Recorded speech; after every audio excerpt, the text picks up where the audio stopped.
সম্প্রতি বাংলার শ্রমিকদের ভিন রাজ্যে নিগ্রহের একাধিক খবর উঠে এসেছে। তার বিরুদ্ধে সরব হয়েছেন স্বয়ং মুখ্যমন্ত্রী। এইবার কড়া হুঁশিয়ারি দিলেন আব্দুর রহিম বকশী। তিনি বলেন, বাংলা শ্রমিকদের ভিন রাজ্যে নিগ্রহ করা হচ্ছে, আর সেই রাজ্যে যে দল ক্ষমতায় রয়েছে তারা মদদ দিচ্ছে। সেই সব দলকে সেই বাংলায় বসে যারা সমর্থন করছে তাদের হাত কেটে নেওয়া হবে। তিনি আরো বলেন, বিজেপি সাংসদ খগেন মুর্মুকে গ্রামে ঢুকলে ওকে ডিটেনশন ক্যাম্পে পাঠিয়ে দেওয়া হবে।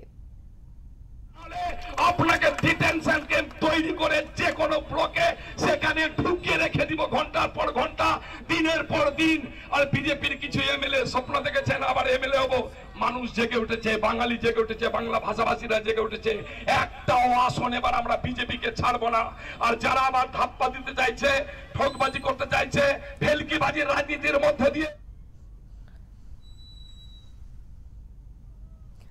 বিজেপি সাংসদ সহ বিজেপি কর্মী সমর্থকদের হাত কাটার হুমকি দিয়েছেন মালদা জেলা তৃণমূল কংগ্রেস সভাপতি আব্দুর রহিম বকশী।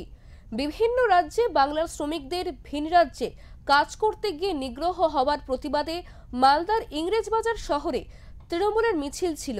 আর সেই মিছিল থেকেই মালদা জেলা তৃণমূল কংগ্রেসের সভাপতি এই হুঙ্কার। জেলা তৃণমূল কংগ্রেস সভাপতিকে তীব্র কটাক্ষ বিজেপি দক্ষিণ মালদা সাংগঠনিক জেলা সাধারণ সম্পাদক অমলান ভাদুরীর।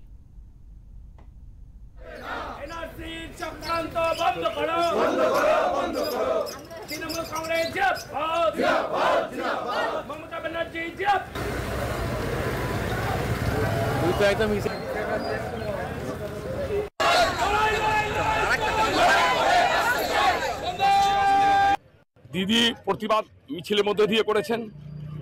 যদি বাংলা যারা বলছে, বাঙালি যারা আছে, তাদেরকে এভাবে যদি অপদস্থ করা হয়, হেনস্থা করা হয়, এখানে একটা যারা আছেন, এখানে যারা ওই বিজেপিদেরকে সমর্থন করছেন, তাদের বিরুদ্ধে ব্যবস্থা গ্রহণ করা হবে।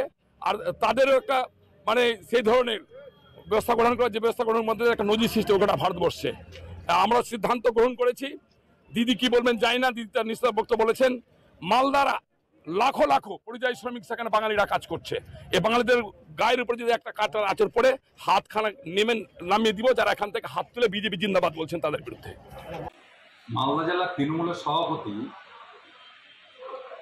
পরিযায়ী শ্রমিকদের বিভিন্ন রাজ্যে যে হয়রান হতে হচ্ছে তার বিষয়ে অনেক বড় বড় কথা বলছে।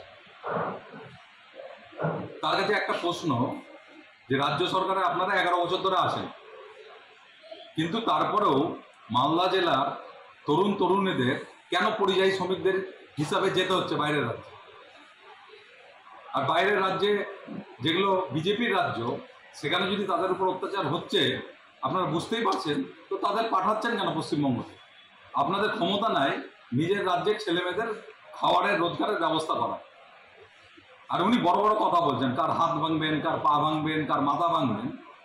নিজে পুলিশের সিকিউরিটিটা ছেড়ে দিলে উনি নিজের গ্রামে ঘুরতে পারবেন কিনা সেটা কিন্তু মানুষের সন্দেহ আছে।